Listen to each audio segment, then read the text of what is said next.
Welcome to the Cognito Pod. All right, so we're diving into USAID today, cut through the politics, see how it works, what impact it has, all the controversies. It's a big one. The United States Agency for International Development. Right. It's a pretty big organization, huge global reach. And for this deep dive, we've got reports, articles, we've even got some firsthand accounts to really try to give you the clearest picture of what USAID is, what it does, and why it matters. Yeah. Especially right now. Especially right now. USAID is a major player when it comes to, operating on the world stage. They tackle everything from, natural disasters to long-term development challenges. But you know what? Its future is actually pretty uncertain at the moment. Yeah. So let's start with just the basics. Like, when did USAID actually come about? And what is its core purpose? Okay, so picture this. It's 1961. Okay. The Cold War is in full swing. Oh. And President Kennedy, he wants to make America's foreign aid efforts much more impactful. So that's when USAID was born. It consolidated all these different programs under one roof with the goal of promoting development around the world. So they're kind of like America's helping hand to the world. Yes. But it's not just about handing out money. Okay. Their official mission statement is to promote and demonstrate democratic values abroad and advance a free, peaceful, and prosperous world. Okay, that sounds pretty ambitious. How do they actually go about achieving something like that? Well, it's a multifaceted approach. They focus on 5 key areas. Okay. Humanitarian assistance, Okay. economic development, global health, democracy, and climate and environmental protection. So it's about addressing both immediate needs and long-term challenges. Can you give me like some concrete examples of what that looks like? What that looks like in practice? Sure. On the humanitarian side, USAID is often the first responder to natural disasters. Oh, okay. Like, for example, the devastating earthquake in Haiti in 2010, or the Indian Ocean tsunami back in 2004. They provide emergency relief, food, water, shelter, the essentials that people need to survive. Yeah, makes sense. You mentioned those 2 specific events. Right. What about like some more of USAID's long-term development work? Well, they've been instrumental in global health initiatives, such as the fight against HIV/AIDS and malaria. Their PEPFAR program, which was launched in 2003, has made enormous strides in reducing infections and providing treatment. They've also played a key role in eradicating polio, which is a huge accomplishment. Wow. I didn't realize the scope of their work in those areas. Sounds like their impact is pretty far-reaching. It is. They also support economic development by investing in infrastructure, agriculture, and small businesses in developing countries. For example, their work in microfinance has helped millions of people escape poverty by giving them access to small loans and financial services. So it's about creating opportunities for people to build better lives for themselves. Yeah. Not just providing like temporary relief. Exactly. And they also work to strengthen democratic institutions and promote human rights. Okay. This can involve things like supporting free and fair elections, training journalists, and promoting the rule of law. Okay.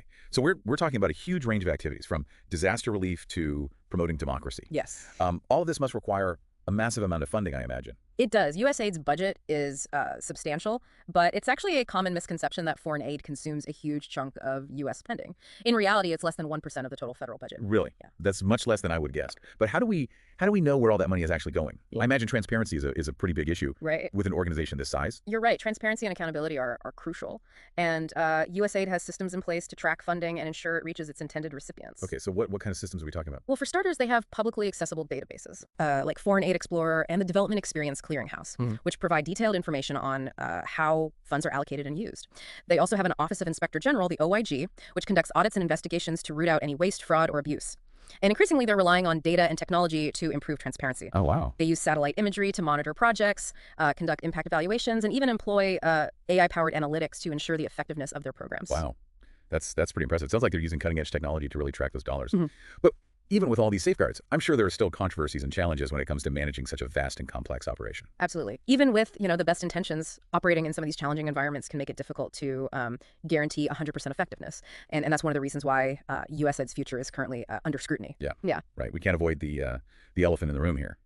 There's been a lot of talk about potentially shutting down USAID entirely. Yes. Which seems pretty drastic. It is a drastic measure. So let's dive into that debate. Let's start with the arguments in favor of shutting down USAID. What are the main reasons people are advocating for this? Well, one of the most common arguments is that USAID is simply too wasteful and inefficient. Okay. Critics point to cases of mismanagement, funds ending up in the wrong hands, and projects that fail to deliver on their promises. They argue that it's simply irresponsible to continue pouring taxpayer money into an organization that doesn't produce, tangible results. That's a valid concern. I can definitely see why people would be skeptical about the effectiveness of such a large bureaucracy. There's also a strong America First sentiment behind the shutdown argument. Proponents believe that the U.S. should prioritize its own domestic needs before spending money on foreign aid. They argue that we have pressing issues here at home that deserve, more attention and resources. Yeah, that resonates with a lot of people. I think it's understandable to question why we're sending money overseas when we have problems here in the U.S. Right. And then there's a more philosophical argument against USAID, which centers on the idea that it can create a cycle of dependency rather than fostering self-sufficiency in developing countries. Critics argue that constant aid can disincentivize countries from building their own economies and institutions. So it's like giving someone a fish instead of teaching them to fish. Yes, exactly. Got it. They argue that USAID can sometimes do more harm than good by perpetuating reliance on outside help. That makes sense. But I'm guessing there's a whole other side to this story. What are the arguments in favor of keeping USAID running? Absolutely. Proponents of USAID argue that it plays a vital role in advancing U.S. interests around the world. They see it as a crucial tool for promoting democracy, stability, and economic growth in strategic regions. They believe that by investing in development and humanitarian aid, the U.S. can create a more peaceful and prosperous world, which ultimately benefits everyone, including Americans. So it's about long-term strategic gains, not just short-term costs? Exactly. They argue that a strong USAID presence can help prevent conflict, reduce terrorism, and counter the influence of adversaries like China and Russia. Right. It's like that old saying, an ounce of prevention is worth a pound of cure. Yes. And they also emphasize that USAID's work has saved countless lives and improved the well-being of millions of people around the world. They point to successful programs like PEPFAR and the President's Malaria Initiative, which have had a tremendous impact on global health. So they're highlighting the tangible benefits and humanitarian achievements of USAID's work? Exactly. They argue that shutting down USAID would be a major setback for global development and would ultimately harm U.S. interests in the long run. It sounds like this debate is about much more than just money. It's about ideology, strategy, values. It is. But before we get too deep into the philosophical arguments, I want to understand who the key players are in this tug of war, I guess you could say, over USAID's future. Well, it's a real mix of political figures, experts, and even business leaders that have weighed in on this issue. Okay. So let's put some faces to those opinions. Okay. Who are some of those prominent voices on each side of this debate?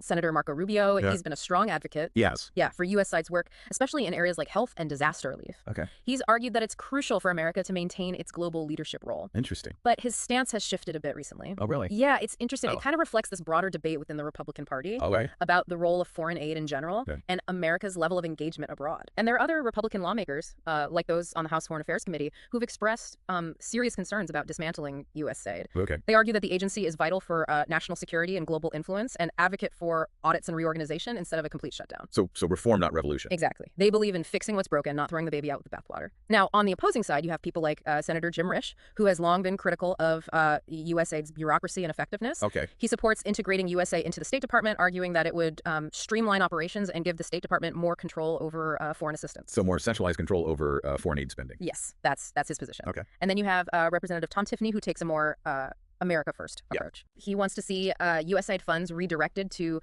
domestic initiatives, arguing that American taxpayers shouldn't be funding projects overseas when there are pressing needs here at home. It's interesting to see how even within one party there are such diverse viewpoints. It just shows how complex this issue really is. There are valid concerns about USAID's effectiveness and accountability, but there's also a strong case to be made for its strategic and humanitarian importance. And it's not just lawmakers who are weighing in. Right. We can't forget about Elon Musk and his very vocal opposition to USAID. Right. Musk has been a particularly outspoken critic, calling USAID a criminal organization during his time heading the Department of Government Efficiency under the Trump administration. His stance aligns with his broader belief in smaller government and reducing foreign aid spending. That's a pretty serious accusation. It is, and it certainly sparked a lot of debate. However, he hasn't provided specific evidence to support his claims, so it's added to controversy without necessarily clarifying the issues. So we've got this mixed bag of opinions from politicians, experts, and even tech moguls. Right. But to really understand what's at stake here, I think we need to move beyond the political rhetoric. Yes. And look at the concrete impact of USAID's work. That's essential. We need to understand both the successes and failures of USAID to make informed judgments about its future. Exactly. So let's dive into some real-world examples. Let's start with the positives. What are some of USAID's most notable achievements? Okay. Well, USAID has played a key role in rebuilding efforts after major conflicts, like in Afghanistan. Okay. They invested heavily in infrastructure, education, particularly for girls, and supporting economic development. While the situation in Afghanistan obviously remains complex, there's no doubt that USAID's efforts had a positive impact on many people's lives. So despite the challenges, they were able to make a difference on the ground. Yes. And they've also been active in the Indo-Pacific region, investing in disaster resilience programs, partly to counter China's growing influence there. For instance, they were working in Papua New Guinea before the U.S. signed a security pact with them in 2022, which granted the U.S. access to some key military bases. So it seems like there's often a strategic element to these aid programs, not just purely humanitarian goals. Yeah, there's often an overlap between development assistance and U.S. strategic interests. Another example is the African Growth and Opportunity Act, or AGWA. USAID helps African countries meet the requirements for AGWA, which allows them to export more goods to the U.S., boosting their economies and creating new markets for American businesses. A win-win situation, at least in theory. Exactly. And their global health initiatives have been remarkably successful. The President's Malaria Initiative has drastically reduced malaria-related deaths in Africa. Right. And their work on Feed the Future focuses on combating global hunger and improving food security. It's amazing to think about the sheer number of lives that have been saved or improved because of these programs. Yeah, it's truly impactful work. Their response to the Ebola outbreak in West Africa was another major success, demonstrating their expertise in crisis response. They poured resources into containing the outbreak, improving healthcare infrastructure, and preventing its spread. Okay, so we've got some impressive wins on the board. But now let's flip the script. We have to acknowledge that not every USAID project has been a resounding success. Right. What are some examples of initiatives that haven't gone as planned? Unfortunately, there have been some significant missteps. One example is their effort to curb poppy cultivation in Afghanistan. Okay. They spent hundreds of millions of dollars encouraging farmers to grow other crops, but it didn't quite work out as intended. Some reports even suggest that these programs actually ended up indirectly supporting poppy cultivation, and some funds may have even benefited the Taliban. That's a troubling example of good intentions not translating into the desired outcome. Yeah, it highlights the complexities of working in challenging environments. For sure. There have also been instances of misallocated project funding with expenditures that seemed, out of sync with U.S. interests or development priorities. Do you have any specific examples? Yeah, the White House has pointed to several, like spending $1.5 million to promote diversity and inclusion in Serbian workplaces, or $70,000 for a DEI musical in Ireland. These projects raise concerns about whether they were the most effective use of taxpayer money. Okay, those are definitely eyebrow-raising examples. It sounds like there's a need for better oversight and accountability to ensure that funds are being allocated appropriately. Yeah, and there have been even more serious allegations, such as claims that USAID funds were misused to support terrorist activities. These allegations highlight the need for constant vigilance and robust oversight mechanisms. Right, because it's not just about waste; it's about potential security risks as well. Yes. So given this this mixed track record, I think we have to ask, what would be the implications if USAID were to shut down entirely? Well, the consequences would be far-reaching, both in the short and long term. Okay. Let's start with the immediate impact. In countries like Malawi, where USAID provides over half of the healthcare funding, a sudden shutdown would be devastating. Yeah. People would lose access to life-saving care. HIV prevention programs would be disrupted. Essential services would be crippled. So the most vulnerable populations would bear the brunt of the impact. Absolutely. And it's not just healthcare. Okay. In regions like Eastern Congo, USAID provides food and clean water to those in desperate need. Without that assistance, humanitarian crises would worsen and people would be left without basic necessities. It's hard to even imagine the level of suffering that would result. Yeah. And it's not just a humanitarian issue, is it? There would be economic fallout as well. Yeah, thousands of jobs would be lost around the world, impacting families and communities that rely on USAID and its partner organizations. This would lead to economic instability and potentially exacerbate existing tensions. So ripple effect of negative consequences. Exactly. Now, let's shift our focus to the long-term implications. One major concern is that other countries, particularly those with interests that don't align with the U.S., would step in to fill the void left by USAID. So adversaries like China and Russia would see an opportunity to expand their influence. Yes, they would likely see it as a strategic advantage. China, for instance, has been aggressively expanding its global reach through initiatives like the Belt and Road Initiative. A U.S. retreat from development assistance would give them more room to maneuver. And that could have significant geopolitical consequences shaping the balance of power in key regions. Exactly. And then there's the impact on global health. USAID plays a vital role in responding to disease outbreaks and strengthening healthcare systems worldwide. Without their involvement, the world would be less prepared to handle future pandemics, putting everyone at risk. So it's not just about the countries receiving aid; it's about global security as a whole. Precisely. And we can't forget the potential damage to America's reputation and global leadership. Right. USAA has long been a symbol of American generosity and commitment to helping those in need. Its absence would send a powerful message that the U.S. is turning inward and abandoning its role as a global leader. It seems like the stakes are incredibly high, but given the potential fallout, I'm guessing lawmakers aren't just sitting back and watching this unfold. Hey. What actions are they taking to address this situation? Well, lawmakers are engaged on multiple fronts. Okay. They've pursued legal avenues to slow down workforce reductions at USAI, buying time to explore other options. A federal judge issued a temporary halt, giving them more space to maneuver. So a temporary reprieve, but the battle is far from over. Yeah, and there's a strong push for reform rather than complete dismantlement. Some Republican lawmakers are advocating for comprehensive audits and restructuring, arguing that certain programs are vital for national security and global influence. So focus on identifying and fixing what's broken rather than scrapping the whole thing. Exactly. They believe in making USAID more efficient and accountable, ensuring that taxpayer dollars are used wisely and effectively. And it's not just lawmakers who are active on this issue, is it? No. USAID employees and the public have also been vocal in their opposition to the shutdown.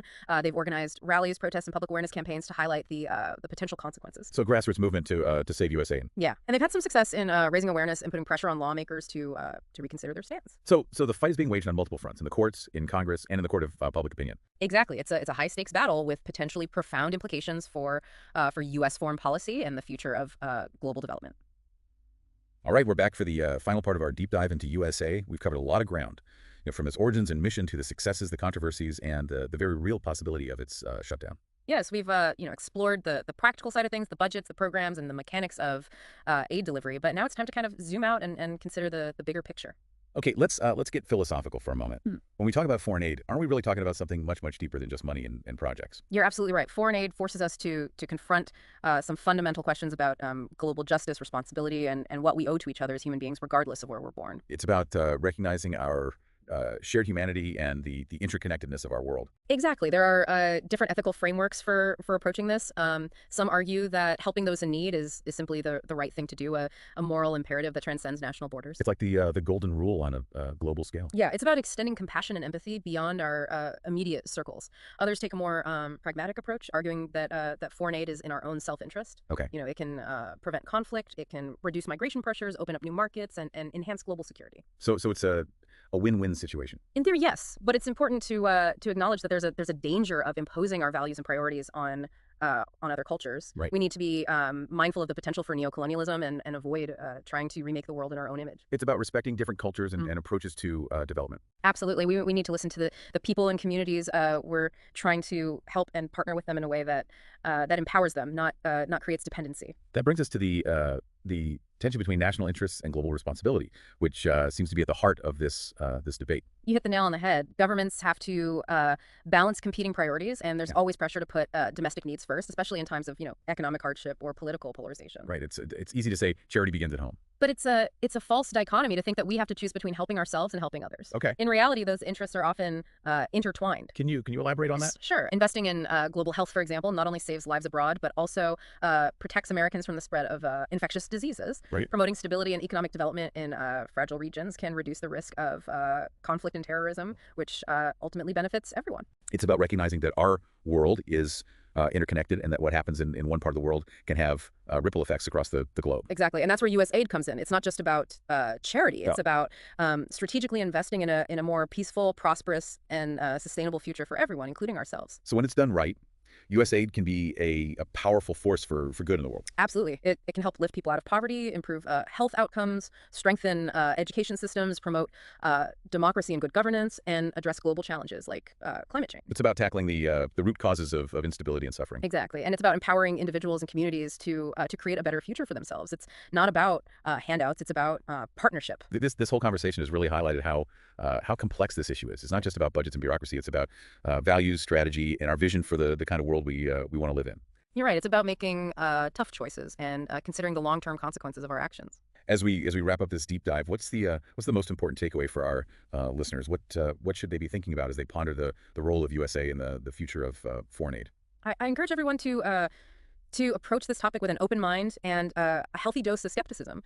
Don't just accept the sound bites and the partisan rhetoric. Do your own research, think critically, and form your own informed opinions. It's about becoming engaged citizens, not passive consumers of information. Exactly. And remember, this isn't just an abstract policy debate. It's about real people's lives. The decisions we make as a nation have a profound impact on people around the world. So as we leave our listeners to contemplate these big questions, what's one final thought-provoking question they can take with them? I would ask, if you were in charge of USAID, what would be your top priority? How would you balance the competing demands of national interests and global responsibility? How would you ensure that aid is delivered effectively and ethically? Those are big questions, but they're questions worth wrestling with. Because ultimately, the future of USAID and the impact of foreign aid are shaped by the choices we make as individuals and as a nation. Thank you for joining us on this deep dive. We hope it's given you a new perspective on USAID and its role in the world. Until next time, keep diving deep and keep asking those tough questions.